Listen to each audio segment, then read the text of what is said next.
Shalom, bien-aimés. Shalom, frères et sœurs. Que la paix, la grâce et la communion du Saint-Esprit soient votre partage. Prions le Seigneur. Éternel notre Dieu, nous te rendons des actions de grâce. Nous te bénissons pour ton amour, ta bonté et ta fidélité. Tu es Dieu, tu es grand, tu es redoutable. C'est toi qui nous soutiens, c'est toi qui nous gardes, c'est toi qui veilles sur nous. Nous te recommandons ce moment que nous allons partager avec nos bien-aimés. Conduis-nous encore et que toute la gloire te revienne. Au nom de Jésus, notre Seigneur et Sauveur. Amen. Dieu nous a visités. Voici le temps nouveau. Chantons gloire à l'agneau. Nous recevons des Christ. C'est qui lave promis le sang d'esprit là. Oh, le Saint-Esprit est là. Le Saint-Esprit est là. La mort a disparu. Oh, Dieu donne le plein salut. Alléluia. Et sur le monde entier. Oh, le grand jour s'est levé. Les saints d'esprit est là. L'obscurité s'enfuit, la lumière a jailli, chasse de guerre trouble, toute crédulité, car Christ, le roi des rois, répand l'esprit des foi. Le Saint-Esprit est là. Le Saint-Esprit est là. Oh, le Saint-Esprit est là. Et là, la mort a disparu. Dieu donne le plein salut. Alléluia. Et sur les mondes entiers. Oh, le grand jour s'est levé. Les saints d'esprit est là.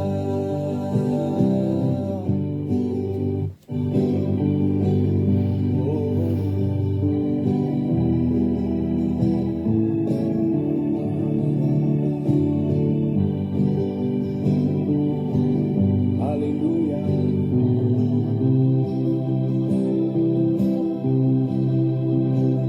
Le Saint-Esprit est là.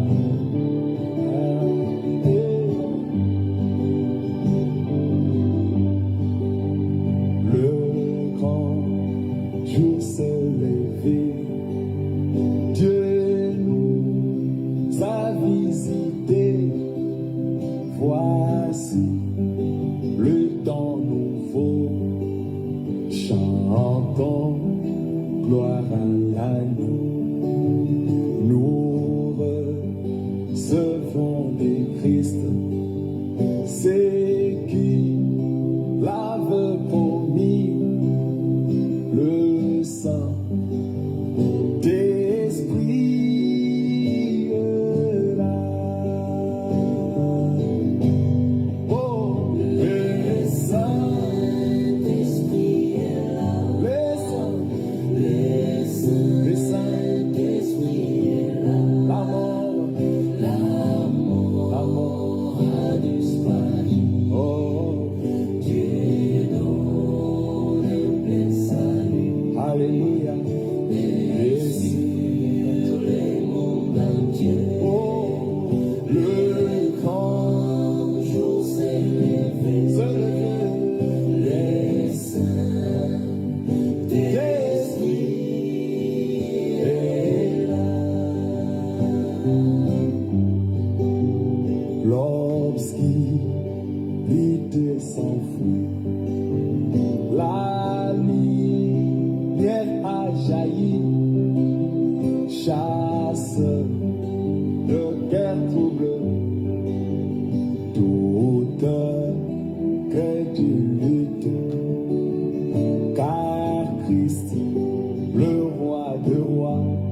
l'esprit de foi, le Saint-Esprit est là. Le Saint-Esprit est là. Oh, le Saint-Esprit est là. Est là. L'amour a disparu. Dieu donne le salut. Alléluia. Et sur les mondes entiers. Oh, le grand jour se lève. Le Saint-Esprit est là. Le grand consolateur, viens remplir tous les cœurs. L'esprit de vérité nous met en liberté. Il ouvre les prisons, Répand la guérison, le Saint-Esprit est là. Oh, le Saint-Esprit est là. les saints, Le Saint-Esprit est là. L'amour a disparu. a disparu. Dieu donne plein salut. Alléluia. Et sur le monde entier, Oh, le grand jour s'est levé. le Saint, Le Saint-Esprit Saint-Esprit est là.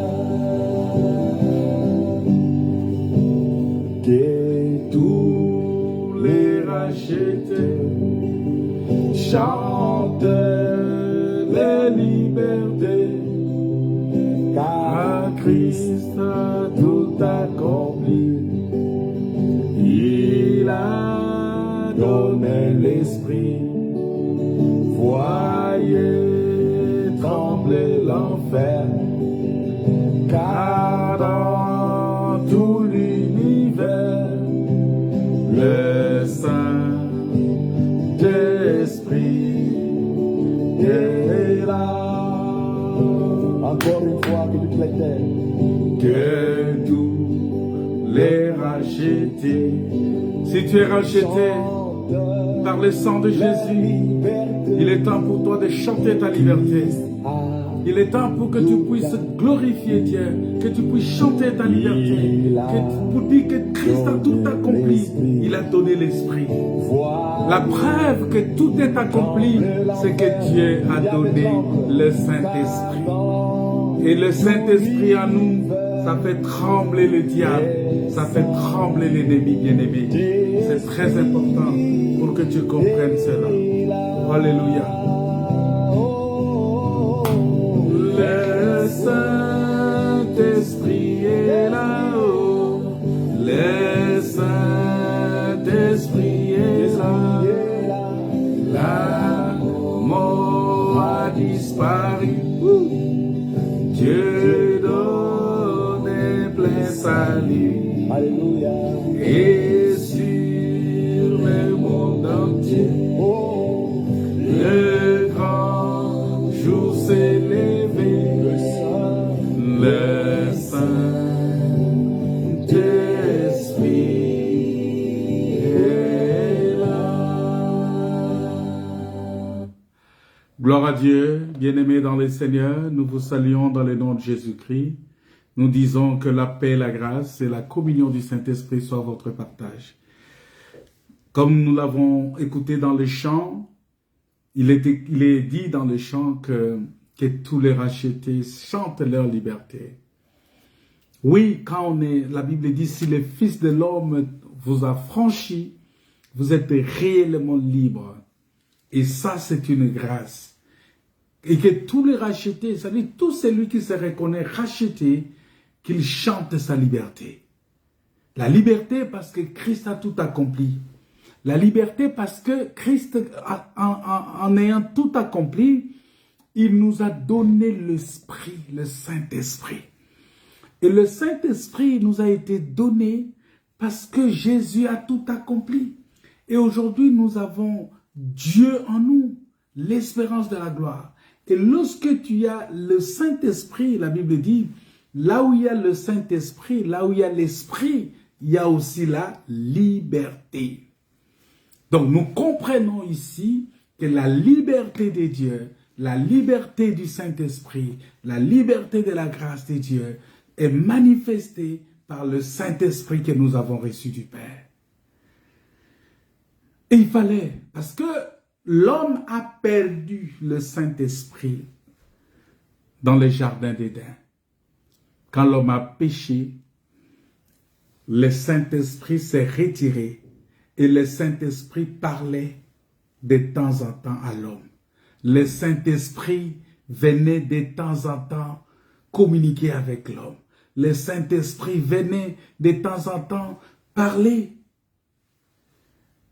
Mais aujourd'hui, la mort de Jésus-Christ sur la croix a fait que nous puissions, que le Saint-Esprit vienne alors habiter avec nous. Et nous devenons, par cette mort de Jésus, par la venue du Saint-Esprit, nous devenons le temple de Dieu. Nous devenons l'habitation de Dieu. Nous devenons la maison de Dieu. Nous devenons l'église de Dieu, le temple de Dieu. Lorsqu'on dit on va à l'église, l'église ce n'est pas le bâtiment, l'église c'est toi. L'église c'est toi, l'église c'est moi, l'église c'est tout celui qui a accepté Jésus-Christ comme son Seigneur et Sauveur. Tout celui qui a reçu Jésus dans son cœur, tout celui qui a donné sa vie à Christ, tout celui qui a donné sa vie à Jésus-Christ. Parce que, écoutez, Jésus nous a donné sa vie. Mais je vais peut-être expliquer ça autrement. Jésus a donné sa vie à Dieu. C'est ça l'offrande. Jésus a donné sa vie à Dieu pour que toi et moi nous soyons sauvés. Et maintenant, nous aussi, nous sommes appelés à donner notre vie à Christ.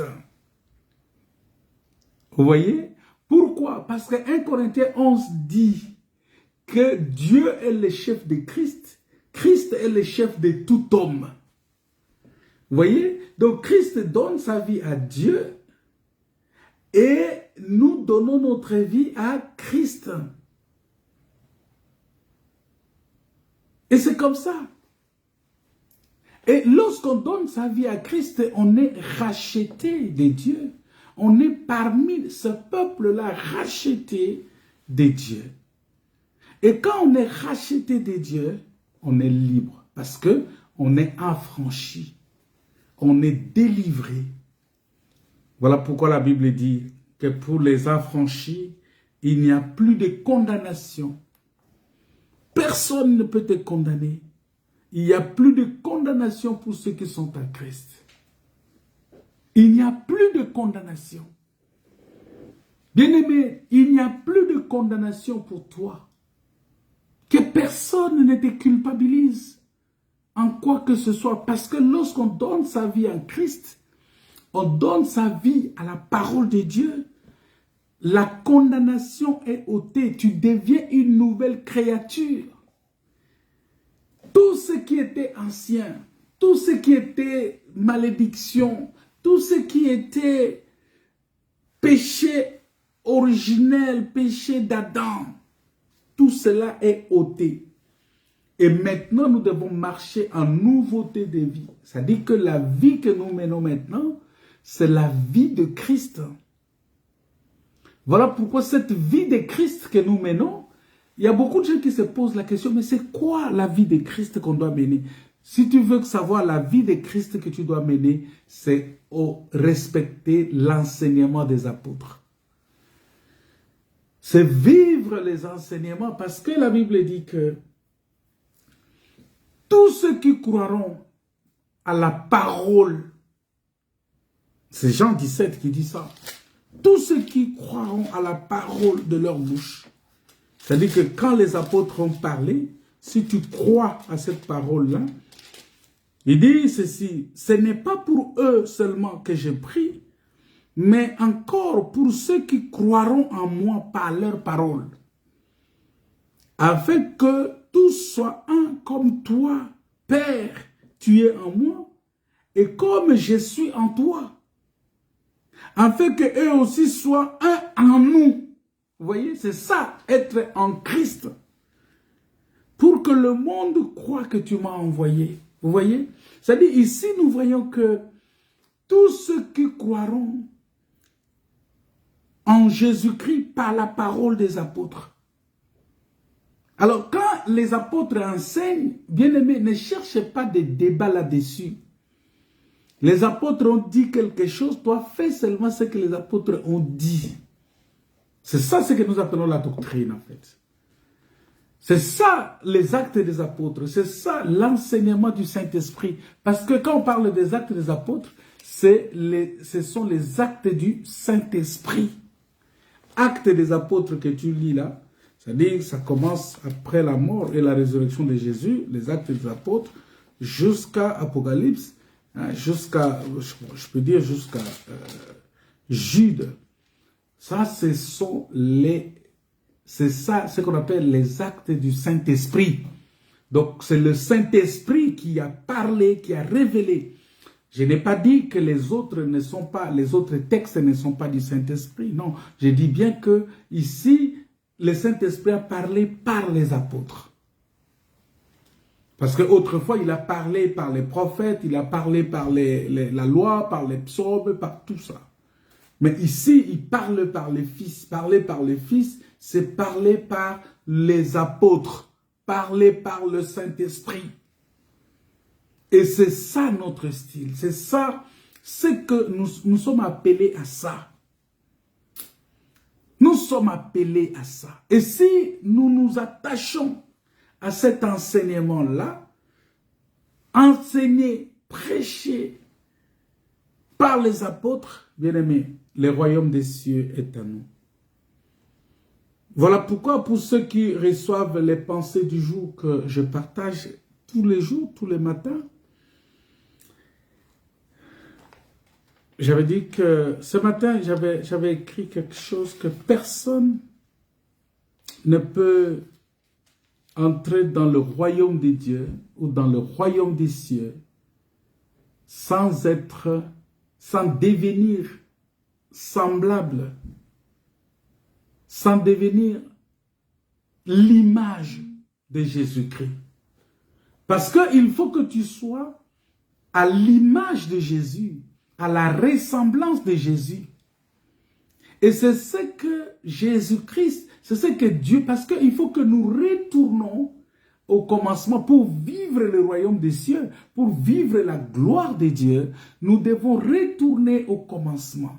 Nous devons être dans le commencement. Le commencement, la Bible dit au commencement Dieu créa les cieux et la terre. La terre était informe et vide. Vous voyez?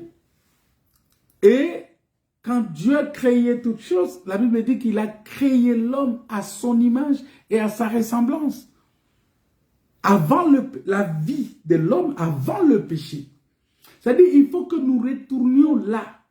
Et lorsque nous arrivons là, c'est en ce moment-là, bien-aimés, que nous allons justement être dans le royaume des dieux. Parce que le royaume des dieux, c'est justement ça, c'est justement la vie des dieux en nous. Parce que ils ont posé la question au Seigneur Jésus-Christ. Mais quand est-ce que viendra le royaume de Dieu? Il dit, mais le royaume de Dieu est avec vous, le royaume de Dieu est en vous, il est au milieu de vous. Parce que le royaume de Dieu, c'est quoi? Et ce royaume de Dieu-là, c'est Jésus-Christ. Jésus-Christ, et la Bible dit qu'il est l'image visible de Dieu invisible. Vous voyez? Or, Jésus, c'est lui le dernier Adam, qui est l'image visible de Dieu invisible. comme Adam était l'image visible de Dieu invisible dans les jardins, Jésus l'est aujourd'hui au milieu de nous. Jésus l'est aujourd'hui dans l'église et dans le corps Christ. Quand on parle du corps Christ, on voit que le Saint-Esprit vient habiter en toi. Et quand on te voit, on doit voir la vie de Dieu en toi. On doit avoir la vie de la sanctification, la vie de la lumière, la vie, vous voyez, la vie de Dieu, la vie de la piété, la vie de l'amour. Parce que c'est ça la vie de Dieu. Parce que Dieu est amour. Tu ne peux pas dire que tu as Dieu et tu n'as pas d'amour. Vous voyez? Donc tu ne peux pas dire que tu as Dieu et tu n'as pas d'amour. Ça n'existe pas. Alors, nous sommes en train de parler justement de cette parole, hein, les paroles de Jésus-Christ sur la croix. Bon, aujourd'hui, je pense que je vais essayer de résumer un peu pour parler un peu de la septième parole. De la septième parole. Nous voyons que ici, dans la septième parole, Jésus-Christ, après avoir tout accompli, lorsqu'il a tout accompli, oh bien-aimé, la Bible dit qu'il a tout accompli. Tout accompli, ça veut dire quoi? Ça veut dire que la rédemption est assurée. La rédemption est acquise. Le rachat est fait. L'expiation de péché. Parce que la mission de Christ, je vous l'avais expliqué longuement la fois passée, la mission de Christ, c'était pas pour que tu gagnes l'argent. Ce n'était pas pour que tu achètes beaucoup d'habits, tu achètes des véhicules, tu achètes, je ne sais pas, des maisons, tout ça. Non, ce n'est pas pour ça que Jésus est venu. Jésus est venu pour que toi, pour que le péché soit expié et que toi tu reçoives la nature divine, la nature de Dieu. C'est-à-dire que tu reçoives la divinité de Jésus-Christ en toi. Que la divinité de Jésus habite dans ton cœur. C'est ce que la Bible dit. Christ en vous, l'espérance de la gloire. Vous voyez? Et donc, tout est accompli ici, c'est que Jésus-Christ, il a déclaré ça, il n'a pas déclaré ça vainement. Il a déclaré ça parce que l'expiation du péché est faite. Parce que ce qui était venu séparer l'homme avec Dieu, c'est le péché.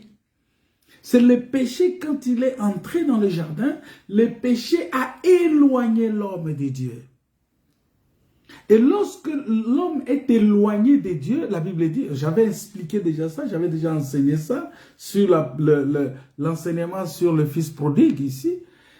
Lorsque on est éloigné de Dieu, c'est aussi la mort. C'est comme ça que le Père a dit que mon fils ici, il était mort et il est revenu à la vie.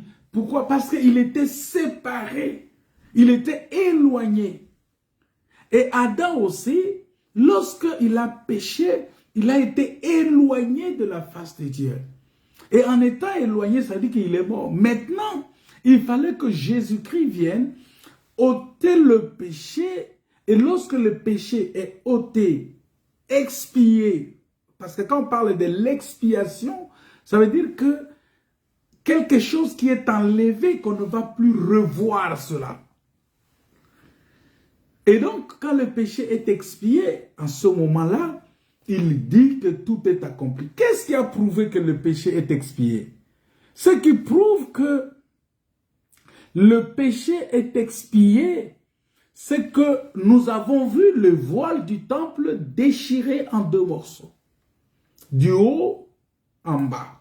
Ça, c'est la première des choses.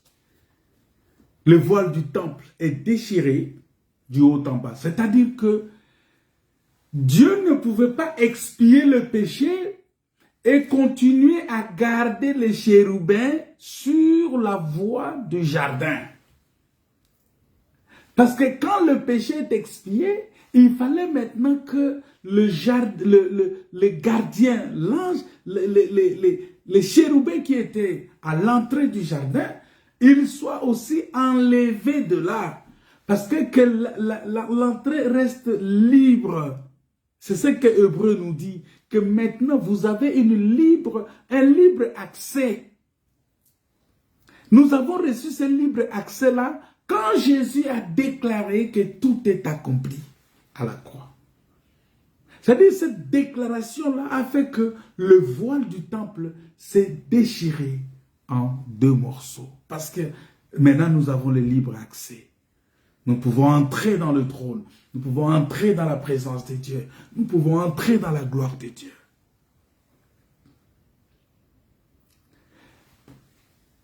En même temps, tout est accompli parce que le tombeau est cassé et plusieurs corps de sang est sorti. C'est-à-dire que tous ceux qui étaient en prison sont libérés. Parce que tout ceci, bien aimé, conformément à la mission du Seigneur Jésus, cette mission qu'il est venu dire dans le livre de Luc, chapitre 4, il dit que l'Esprit du Seigneur est sur moi, parce qu'il m'a oint pour annoncer une bonne nouvelle. Quelle est cette bonne nouvelle-là qu'il devrait annoncer? La bonne nouvelle qu'il devrait annoncer, c'est que le péché est ôté, l'expiation est faite. Et que les anges, l'armée qui était là, qui avait fermé la porte, ils ne sont plus là. Ils ont libéré l'accès. C'est-à-dire que l'accès est maintenant libre. C'est ça la bonne nouvelle. Il dit, il m'a envoyé pour guérir ceux qui ont le cœur brisé. Pour proclamer aux captifs la délivrance. Vous voyez? Aux aveugles, le recouvrement de vue. Parce que les gens étaient devenus aveugles. Parce que l'aveuglement, c'est aussi la mort. Parce que quand quelqu'un est aveugle, quand quelqu'un perd les yeux, c'est aussi un signe de la mort. Quand quelqu'un perd les yeux, perd ses yeux. C'est-à-dire qu'en d'autres temps, on peut dire, oh non, il a les yeux apaisantis. Il ne peut plus voir. C'est-à-dire qu'il est mort. Et c'est comme ça, Jésus, quand il était sur la croix, il avait perdu les yeux aussi. C'est un aveugle, j'avais enseigné ça ici déjà. C'est ça l'œuvre de la croix. C'est-à-dire que c'est en ce moment-là que les grandes choses se font. La bénédiction se fait en ce moment-là. La délivrance se fait en ce moment-là, parce que c'est comme si, nous pouvons dire aussi que Dieu rentre dans sa phase de vieillesse. Il rentre dans la phase de vieillesse. En ce moment-là, ce n'est plus lui-même qui se conduit, mais c'est une autre personne qui le conduit. Vous voyez? Donc, c'est ça, le tout est accompli. Le tout est accompli de Dieu. Et donc, quand tout est accompli, nous avons vu que le voile est déchiré, nous avons vu que les tombeaux se sont cassés, nous avons vu qu'il y a eu beaucoup de choses quand Jésus a dit que tout est accompli. Et c'est ça notre délivrance. Alors, maintenant, après cela, qu'est-ce qui s'est passé? Quand il a dit que tout est accompli, ça dit, la mission qu'il avait sur la terre est terminée.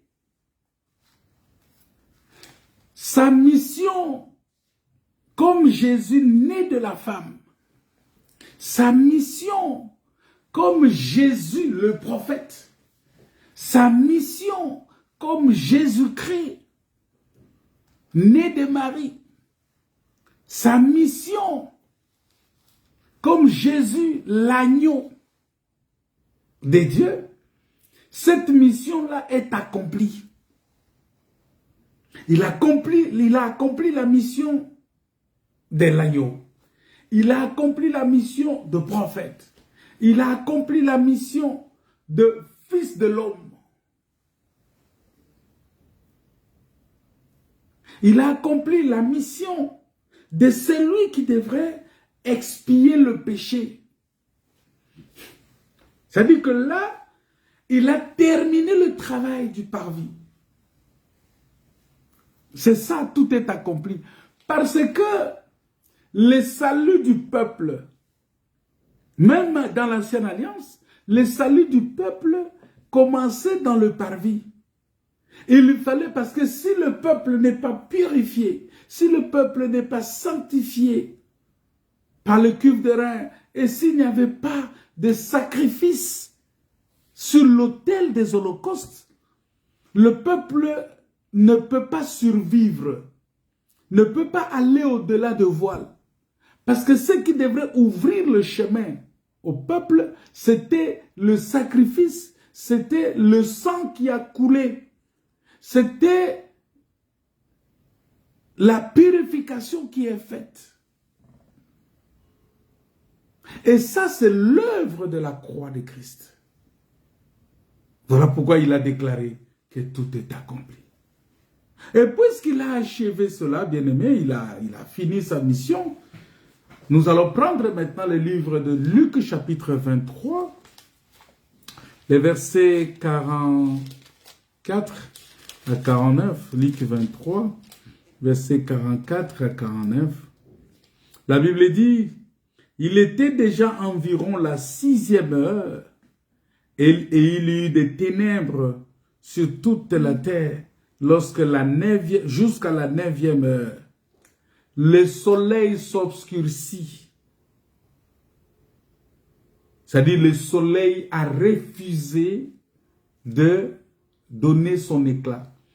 Le soleil a fermé les yeux. Le soleil s'est endormi.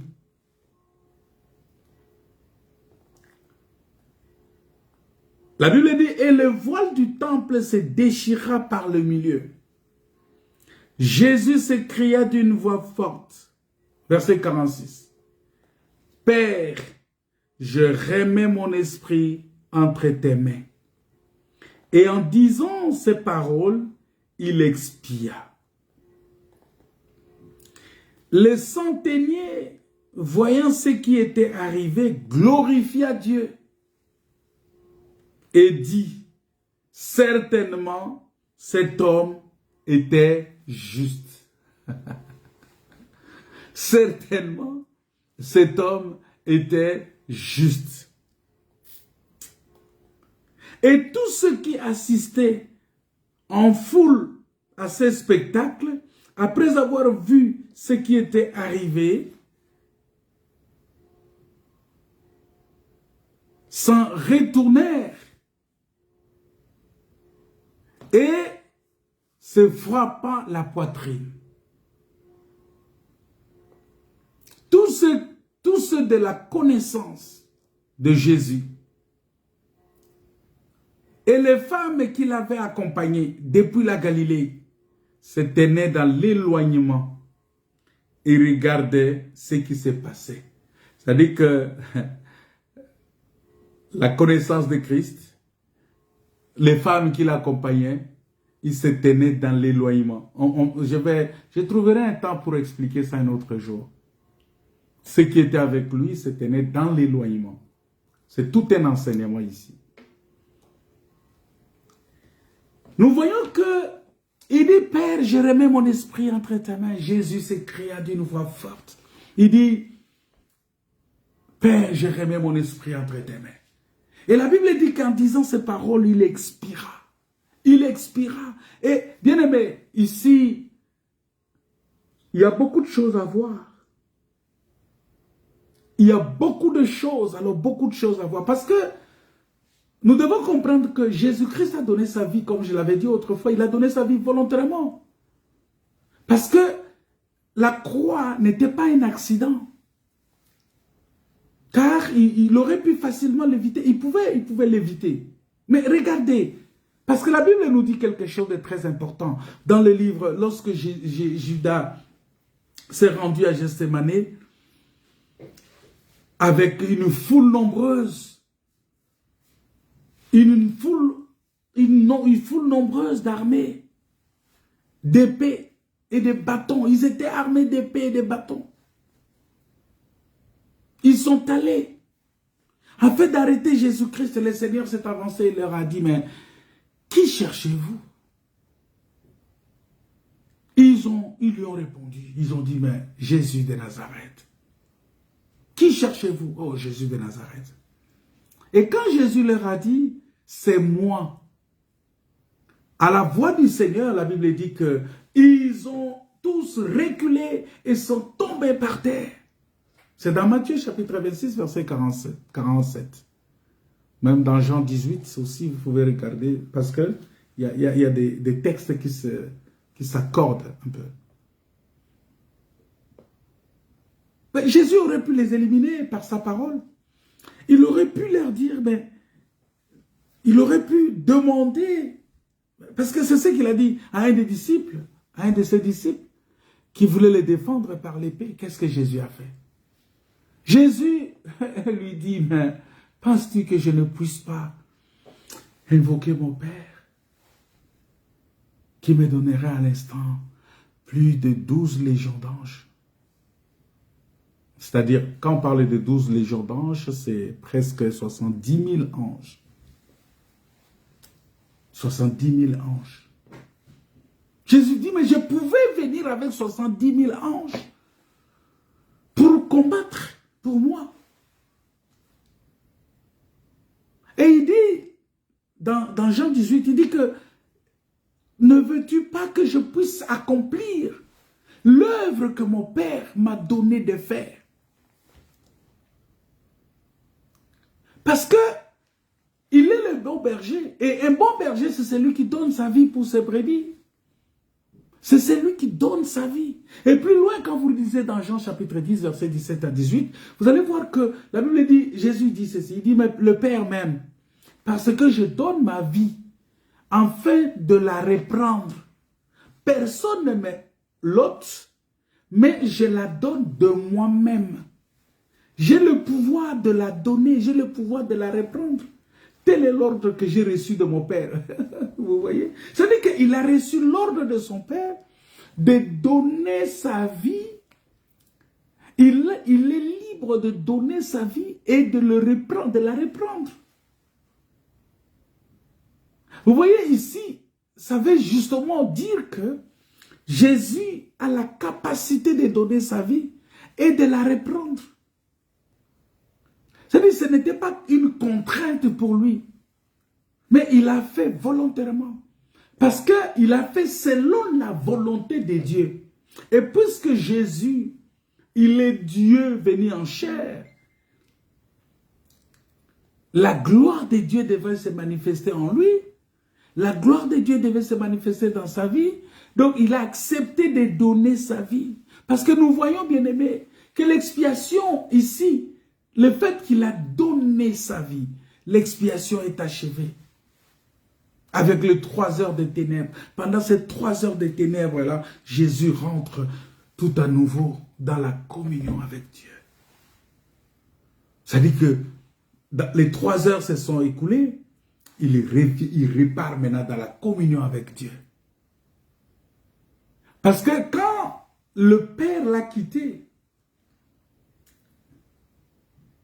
lorsqu'il est chargé du péché, pendant ce temps-là, l'œuvre est faite. Le bouc pour Azazel est allé dans le désert. Il a subi toutes sortes de problèmes, d'injures, des choses, tout ça. Il s'est chargé de toutes ces choses. Et en étant chargé de toutes ces choses, il va crier, il dit, mais bon, on lui dit, j'ai soif. On lui donne le vinaigre.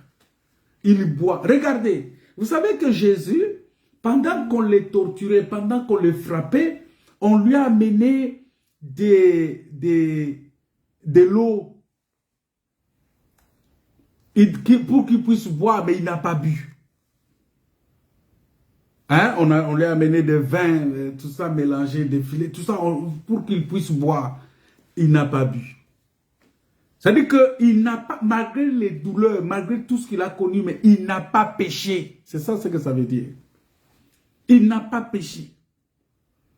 Mais cette fois-ci, on lui donne le vinaigre, il boit le vinaigre. La Bible dit, après avoir pris le vinaigre, il dit, tout est accompli. Parce que le vinaigre ici, ce sont nos péchés.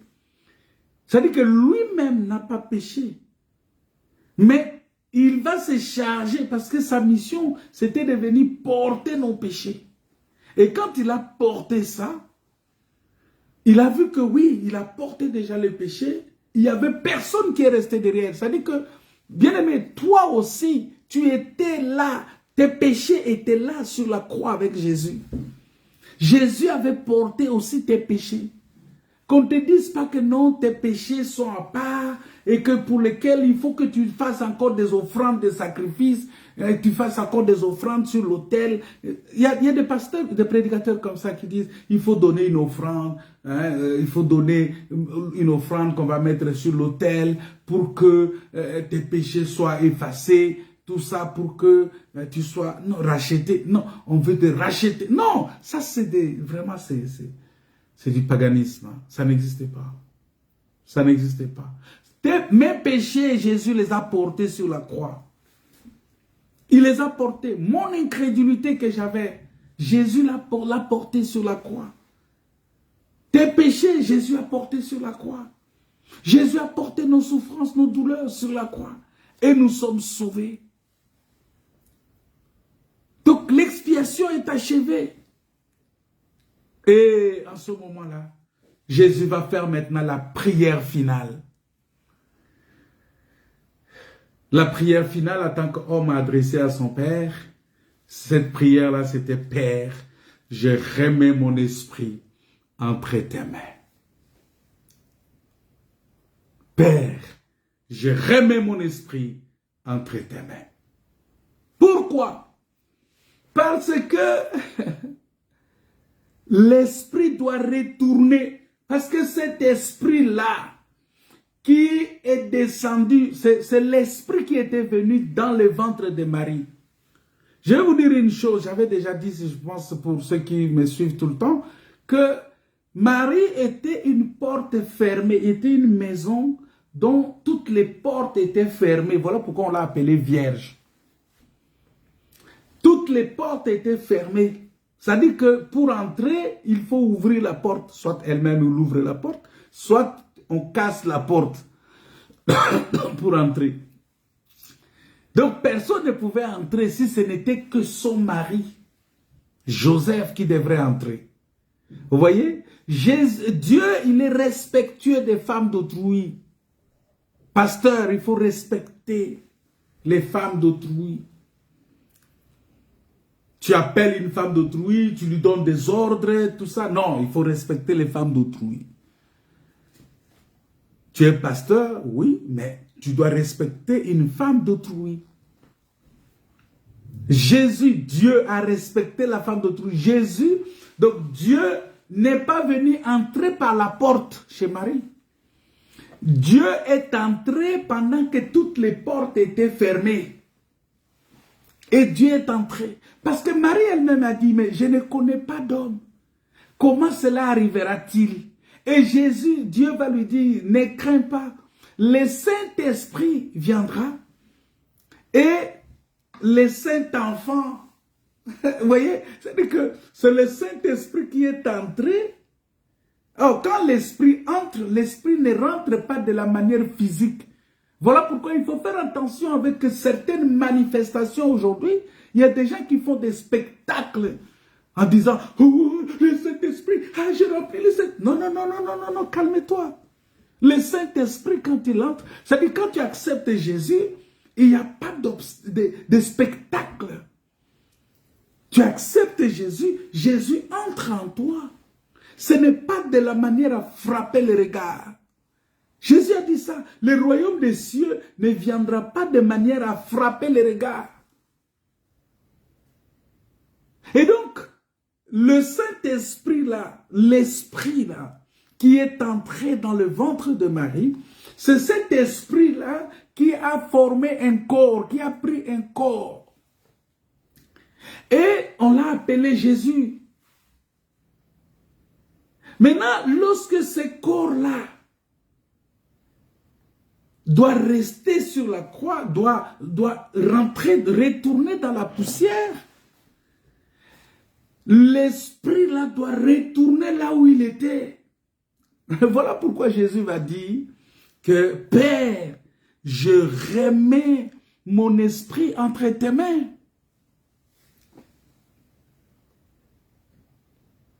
Il dit « Je remets mon esprit ». C'est-à-dire qu'il remet l'esprit là où l'esprit était.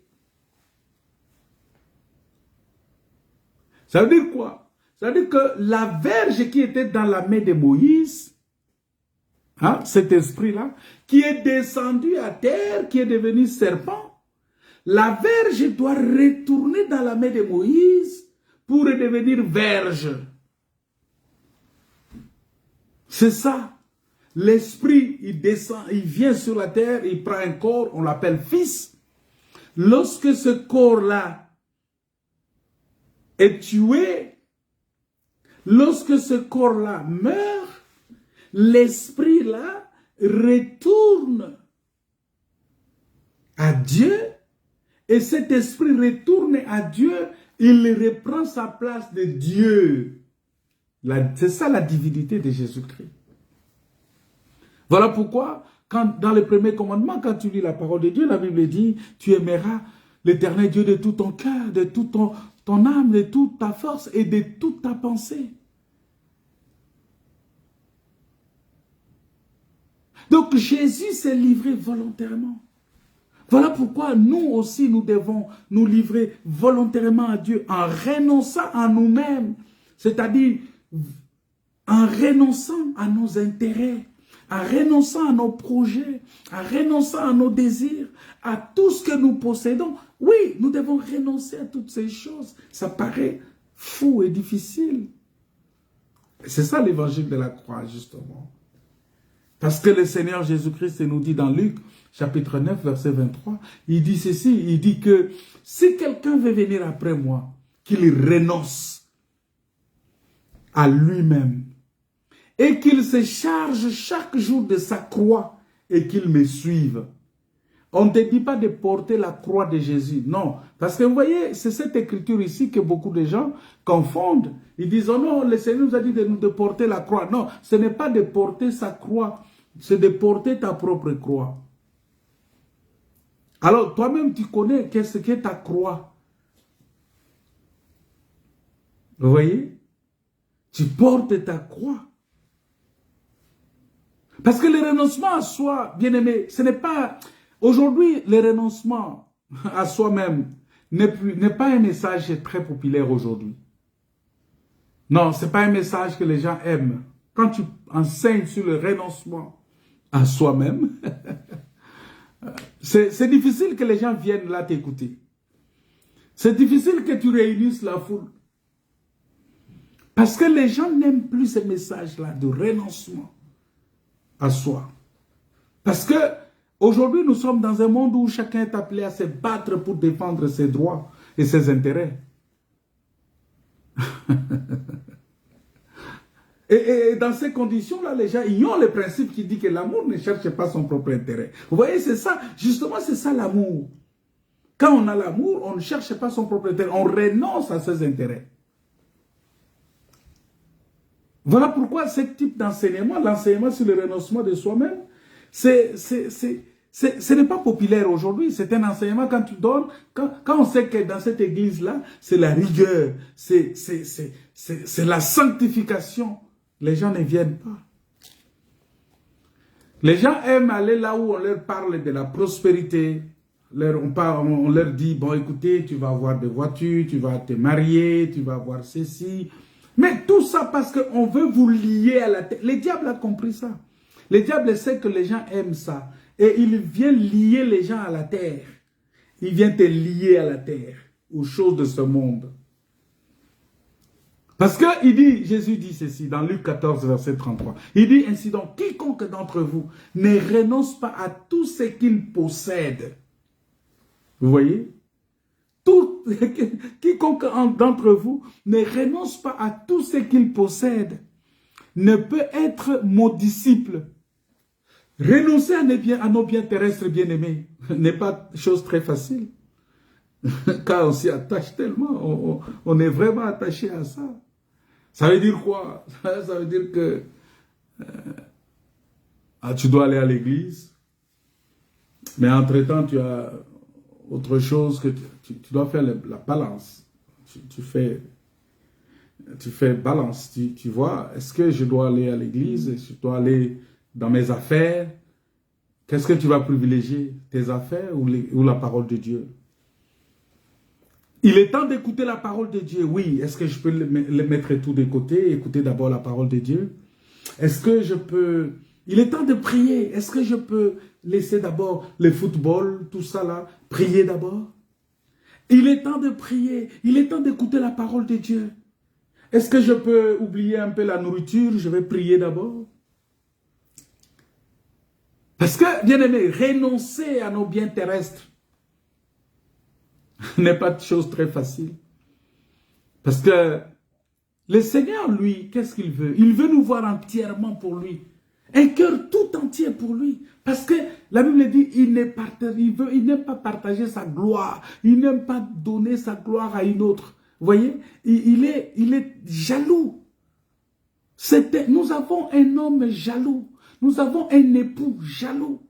Il est véritablement jaloux. Si tu es encore dans le monde, non, ça ne le regarde pas. Il ne peut pas être jaloux de toi là-bas. Mais si tu acceptes Jésus, si tu deviens enfant de Dieu, si tu acceptes la croix de Jésus, oh, il devient jaloux. Parce qu'en ce moment-là, il sait que tu es engagé maintenant dans un combat. Et dans ce combat-là, lui, il va se mettre à te défendre. Il va être à ta défense. Il va te garder, il va te protéger. Il va combattre pour toi. Bien-aimé, c'est ainsi que suivre Jésus, quand quelqu'un suit Jésus-Christ, c'est quelque chose qui va peut-être vous choquer, mais suivre Jésus ne nous aidera pas à posséder davantage de biens terrestres, mais bien plutôt à nous détacher davantage des choses, des superflus, des choses éphémères de ce monde, à nous détacher de cela. Attends, je vais chercher un texte. Vous voyez, ça ne peut pas vous plaire. Ça ne peut plaire à personne. La Bible dit ceci, dans Colossiens, chapitre 3, verset... Colossiens chapitre 3, verset 1 à 3, la Bible dit, « Si donc vous êtes ressuscités avec Christ, cherchez les choses d'en haut. » Vous voyez? C'est-à-dire, on nous détache des choses terrestres. On nous détache des choses terrestres. On dit, cherchez les choses d'en haut, où Christ est assis à la droite de Dieu. Affectionnez-vous aux choses d'en haut, et non à celles qui sont sur la terre. Car vous êtes morts et votre vie est cachée avec Christ en Dieu. Quand Christ, votre vie, paraîtra, alors vous paraîtrez aussi avec lui dans la gloire. Vous voyez? Et c'est ça, c'est ce que la parole de Dieu nous dit. Je remets mon esprit entre tes mains. C'est ça. Parce que la Bible dit que, dans Marc chapitre 8, que celui qui voudra sauver sa vie la perdra. Mais celui qui perdra sa vie à cause de moi et de la bonne nouvelle, à cause de moi et de la bonne nouvelle, la sauvera.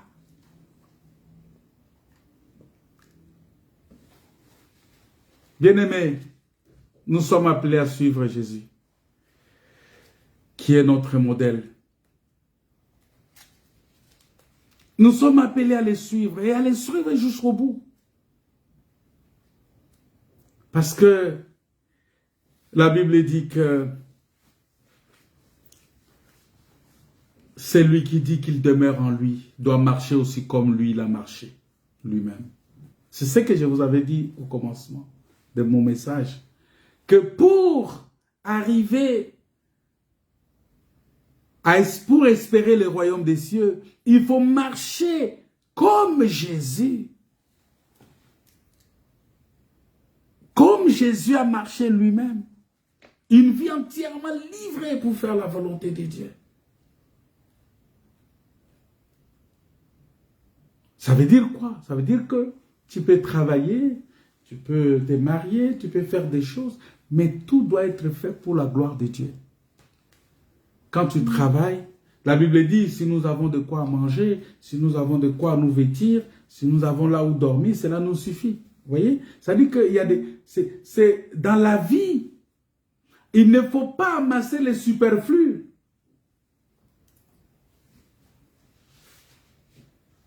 Il faut éviter d'amasser les superflus. Si nous avons de quoi manger, si nous avons de quoi nous vêtir, si nous avons de... Tu as un endroit pour dormir, cela nous suffit. Parce que la finalité, c'est quoi? Il faut qu'on soit concret. La finalité, c'est que quand tu meurs, tout ce que tu as amassé là vont rester. Mais en amassant ces choses, en cherchant l'argent, en cherchant tout ce que tu peux avoir, maison, véhicule, tout ça, tous ces bonheurs de ce monde, que la priorité de ta vie reste Jésus-Christ. Que la priorité de ta vie reste la parole. Ici, je ne prêche pas la paresse. Je n'enseigne pas aux gens de ne pas travailler. Je n'enseigne pas aux gens de ne pas chercher l'argent. Je n'enseigne pas aux gens de ne pas s'acheter des maisons, s'acheter des voitures. Non. Mais que ton cœur ne soit pas attaché à cela. Parce que si ton cœur est attaché à ces choses, tu vas négliger la place de Dieu. Et en ce moment-là, tu perds le repère. C'est de ça qu'il s'agit. Et vous allez voir que tu vas dans une église ou dans une assemblée, au lieu qu'on t'enseigne le royaume des cieux, qu'on t'enseigne qu'est-ce qu'il faut faire pour hériter le royaume des cieux, on te dit qu'est-ce que tu dois faire pour gagner l'argent, qu'est-ce que tu dois faire pour acheter la voiture. Oh non, ta destinée, tu vas entrer dans ta saison. Et quand on parle, oh, tu vas entrer dans ta saison de gloire, ça dit que tu as maintenant beaucoup d'argent, tu as une belle maison, tu es bien assis, tout ça. Et c'est ça la saison de gloire que les gens appellent. Non! La saison de gloire, ce n'est pas ça. La saison de gloire, c'est vivre le royaume des cieux sur la terre. C'est vivre la paix de Dieu. C'est vivre la grâce de Dieu. C'est vivre cette sanctification. Parce que la Bible dit que notre vie est cachée. Notre vie est cachée avec Christ en Dieu. Et lorsque Christ paraîtra, nous aussi nous paraîtrons avec lui. Vous voyez? Donc, dans la deuxième chose que je voulais souligner dans cette dernière parole de Jésus-Christ sur la croix, c'est sa vie de prière intense. Vous voyez? C'est-à-dire que Jésus, malgré qu'il est Dieu, malgré qu'il est tout ce qu'il était, tout son ministère, toute sa vie était la vie de prière intense. Baigné par la vie de prière intense. Il était vraiment alors à fond. Regardez au Jourdain, lors du baptême. La Bible dit que pendant le baptême d'eau qu'il a reçu par Jean-Baptiste, il est dit, la Bible dit qu'il est dit que pendant qu'il priait,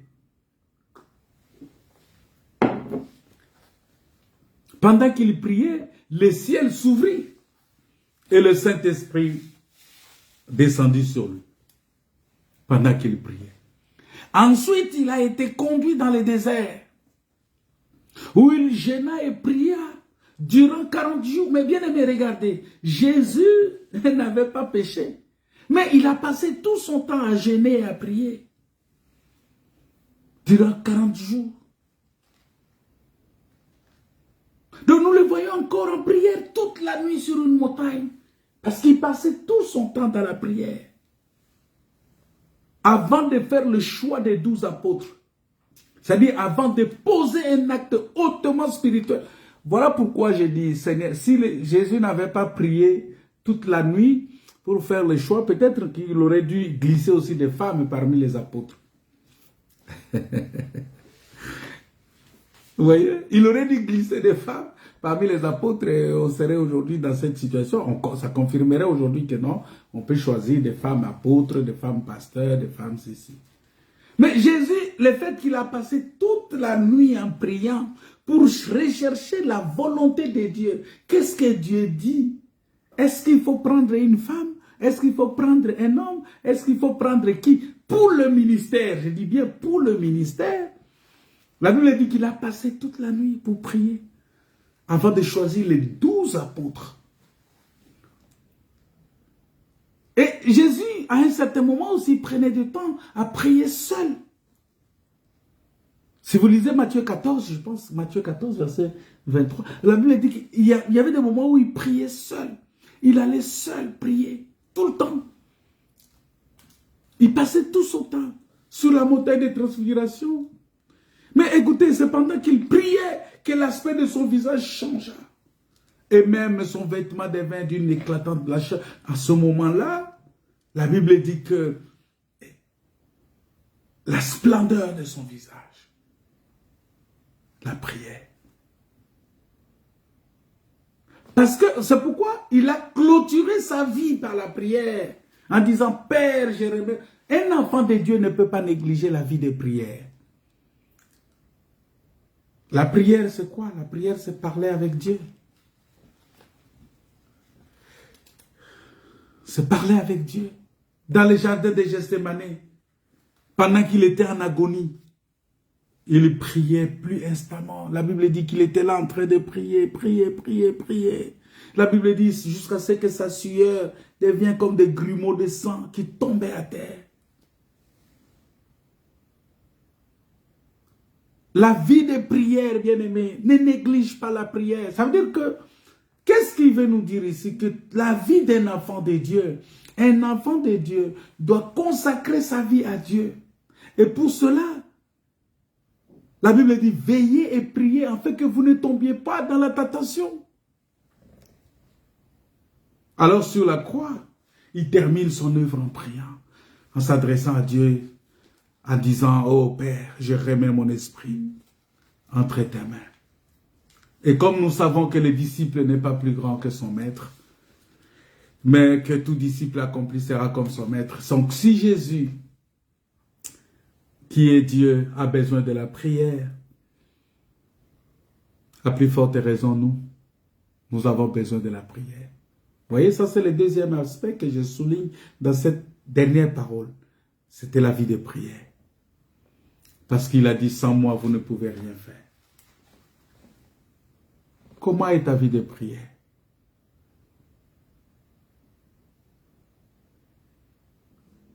Et c'est par là que nous allons voir que la mort de Jésus est constatée lorsqu'il dit, Père, je remets mon esprit entre tes mains. C'est-à-dire que la mort de Christ est constatée.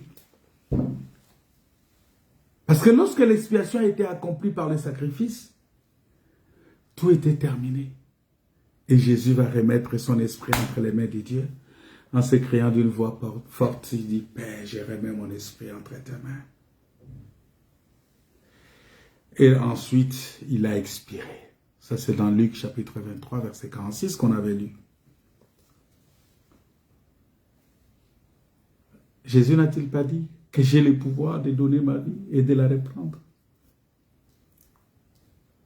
Parce que vous allez comprendre que même Pilate était étonné. Je l'ai lu aujourd'hui quand je regardais un peu les Écritures avant l'enseignement. Je suis allé comprendre que Pilate était même étonné de savoir que de ce qu'il fut, que Jésus fut mort si tôt, alors que les autres crucifiés vivaient encore. Parce que lorsque Jésus, sur la croix, qu'est-ce qui s'est passé?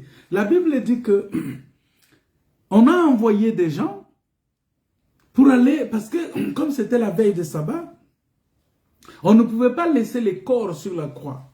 Ça c'est dans Jean chapitre 19, verset 31-37. On ne pouvait pas laisser les corps sur la croix. Alors on a envoyé pour aller constater, est-ce que ils sont dans quel état? Ils ont vu que les autres brigands, les autres crucifiés, ils étaient encore vivants.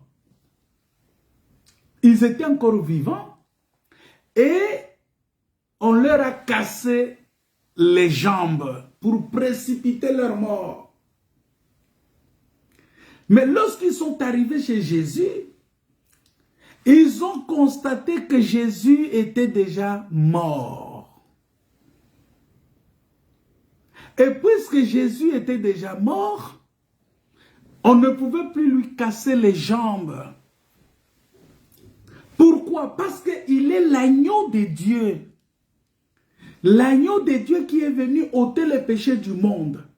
Et cet agneau-là, selon Exode, on ne pouvait pas broyer. Exode chapitre 12, verset 46.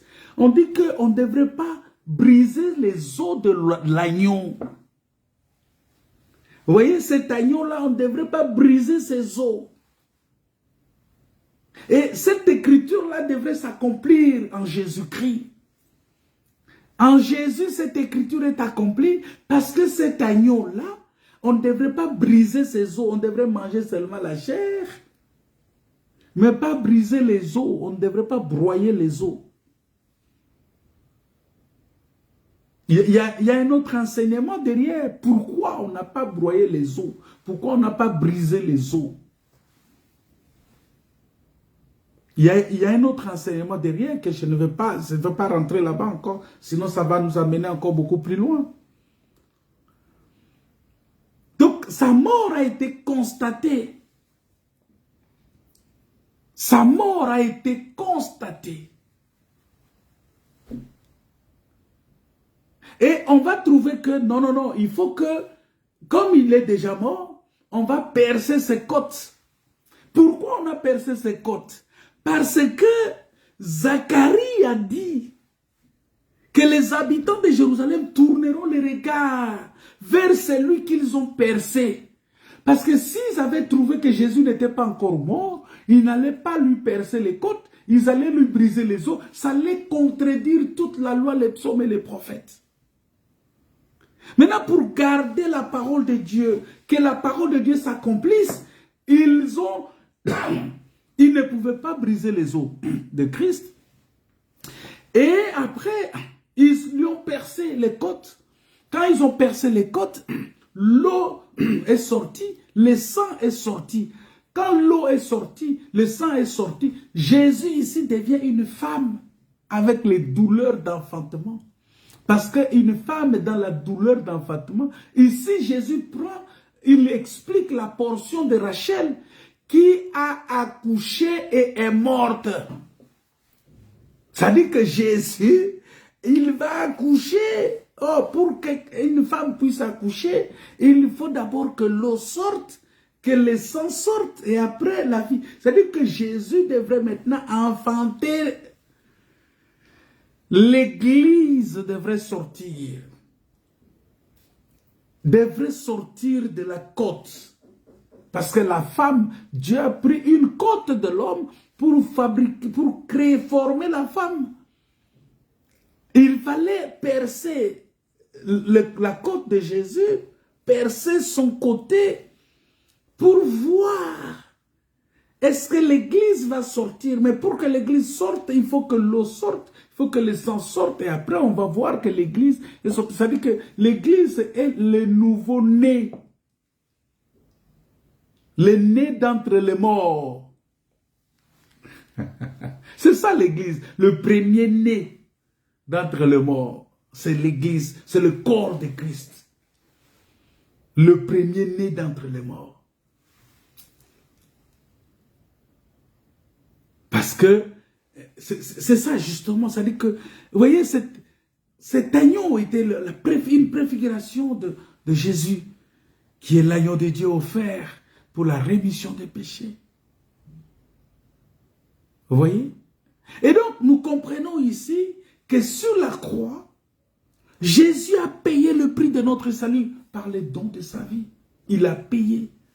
Et Christ, la Bible dit que Christ est mort pour nos péchés, selon les Écritures. C'est ce qu'Ésaïe a dit dans Ésaïe 53, verset 8. Voilà pourquoi, bien-aimés dans le Seigneur, parce que Jésus-Christ est mort, aujourd'hui, par la foi en son nom, nous pouvons être pardonnés, nous pouvons être réconciliés, nous pouvons être sauvés pour l'éternité. Et en tant qu'enfants de Dieu, nous pouvons entrer dans notre héritage, selon qu'il est écrit dans Hébreux chapitre 9, versets 16 à 17, car là où il y a un testament, il est nécessaire que la mort du testataire soit constatée. Il faut que la mort du testataire soit constatée. Et la mort de notre testataire a été constatée. Un testament, en effet, n'est valable qu'en cas de mort. Puisqu'il n'a aucune force, tant que le testataire vit, il fallait constater la mort. Voilà pourquoi. Le quatrième point, peut-être qu'on va souligner rapidement, je vais arrêter là aujourd'hui, c'est que il dit, nous avons vu que Jésus a eu une vie pleinement réussie. Sa vie, son ministère furent entièrement réussis. Jésus a absolument tout accompli. Alléluia. Il a tout accompli. Et la vie réussie, parce que la vie réussie ne dépend pas du nombre d'années, parce que Jésus est mort jeune à 33 ans, regardez. Jean-Baptiste, par exemple, avait un peu plus de 30 ans, et son ministère était aussi achevé. Jean-Baptiste qui disait, il faut qu'il croie ce que moi je diminue. La vie réussie, bien-aimée, ne dépend pas non plus de la grandeur du travail accompli du point de vue humain, non. La vie réussie, ce n'est pas avoir des maisons, avoir des véhicules, avoir des femmes, avoir tout ça là, non, ce n'est pas la vie réussie. La réussite même du mariage, c'est la parole de Dieu. C'est-à-dire, si tu es véritablement engagé dans la parole de Dieu, tu auras un mariage réussi. Le mariage réussi, ce n'est pas parce que toi et ta femme, vous faites beaucoup de voyages, vous avez acheté des choses, vous avez accompli beaucoup de projets qui vont rester sur la terre. La vie réussie, c'est lorsque la parole de Dieu, ta vie entière dépend de la parole de Dieu. Une vie réussie selon Dieu ne dépendra absolument pas de ce que le monde peut en penser, non. Parce que, vous savez, lorsque Jean-Baptiste a été décapité, c'était une déception. Cela devrait être... Vous pouvez calculer la dose de la déception pour ses disciples. Dieu ne pouvait... Peut-être les gens se posaient des questions, mais Dieu ne pouvait pas les sauver. Mais qu'est-ce qui s'est passé? Quand Jésus est mort, les gens se sont dit, mais nous espérions que ce serait lui qui nous délivrerait, qui délivrerait Israël, mais voilà qu'il a été crucifié. Quelle déception. Vous voyez, ça dit que la vie réussie ne dépend pas de ce que les gens disent. La vie réussie dépend de la parole de Dieu. La vie réussie dépend de la parole de Dieu. Voilà pourquoi, bien-aimé, lorsque ta vie appartient entièrement à Dieu, tu auras la vie réussie. Je crois que nous pouvons tous avoir une vie qui soit réussie aux yeux de Dieu.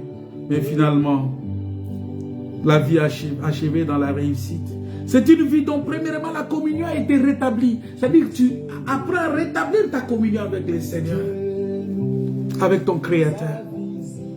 Parce que car si à la création tout avait été très bon, parfait, bien achevé, malheureusement, par la déception, bien-aimée, de nos premiers parents, à la parole de Dieu, tout a été détruit. Le péché a détruit l'harmonie. Le péché a enlevé la paix. Le péché a apporté la désolation et la mort. Mais gloire à Dieu, car Christ est venu pour rétablir cette communion rompue avec Dieu par son sacrifice à la croix. Et c'est ça la vie réussie. La vie réussie selon la vision de Dieu, c'est une vie soumise à Dieu, qui ne cherche plus son intérêt, mais uniquement celui de Dieu. et qui ne vit plus que pour son Dieu, pour son Seigneur. C'est ça la vie réussie. La Bible nous montre le chemin à suivre, qui est le chemin du renoncement à soi-même. C'est ce que nous avons vu. Et ça, ce n'est pas facile. Il faut être des dieux pour accepter ce moment de renoncement à tout ce que nous possédons ici-bas.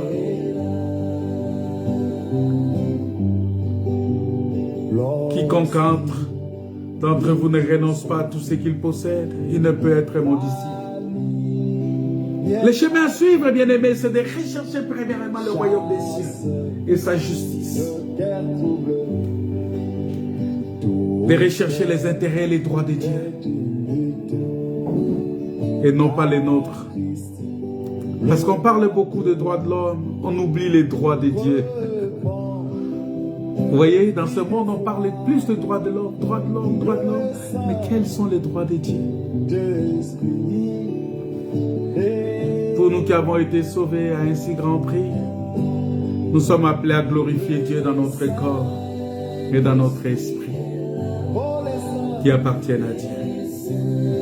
À chercher à plaire à Dieu. Chercher à plaire à Dieu seul et non pas aux hommes. C'est ça le plus important. À chercher à faire la volonté de Dieu comme étant notre nourriture journalière, comme nous avons vu autrefois. Ma nourriture, c'est de faire l'œuvre de Dieu, de faire la volonté de Dieu. Une vie achevée dépendra de notre fidélité à la tâche que Dieu nous a demandée. Que Dieu vous bénisse. J'aimerais prier avec quelqu'un ici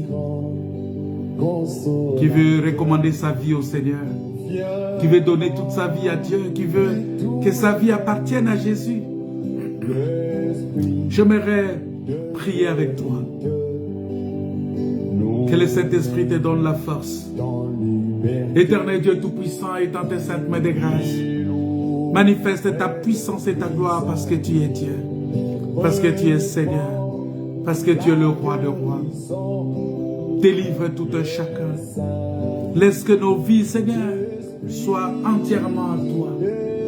Et que nous soyons en mesure de dire, Seigneur, je remets mon esprit entre tes mains. Oh Dieu Tout-Puissant, que nous appartenions complètement, totalement. Et que si nous vivons, que nous ne vivons pas de par nous-mêmes, que c'est toi qui vives en nous, Seigneur. Bénis tous les frères et sœurs qui ont suivi ce message. Laisse que cette parole puisse trouver de la place dans le cœur de tous ceux qui l'ont écouté. Laisse que cette parole soit répandue aussi autour de nous. Soyez bénis au nom de Jésus, notre Seigneur et Sauveur. Nous disons gloire et louange à toi, Seigneur Jésus. Bien-aimés, si vous avez été bénis par ces messages, merci de le partager. Merci de partager cela dans vos groupes, à tous les autres qui peuvent aussi écouter ces messages. Vous savez, le message du renoncement ne crée pas souvent l'engouement. Ce n'est pas un message populaire, mais c'est un message destiné aux fils du royaume. C'est un message destiné aux enfants de Dieu. Et n'oubliez pas que nous allons nous retrouver ici encore vendredi pour écouter la parole de Dieu à la même heure, vendredi à la même heure, 18h30, heure de Paris, heure de France. Et n'oubliez pas aussi de connecter les autres frères qui peuvent se connecter à cette heure-là pour écouter la parole de Dieu. Que Dieu vous bénisse, que Dieu vous comble de sa grâce, que Dieu vous soutienne au nom de Jésus. Chante les libertés, Christ a tout accompli. Il a donné l'esprit. Voyez trembler l'enfer, car dans tout l'univers, le Saint-Esprit est là. Le Saint-Esprit est là. Le Saint-Esprit est là. Soyez bénis, mes frères. Que Dieu vous bénisse. Au nom de Jésus. Amen. Tu es Dieu.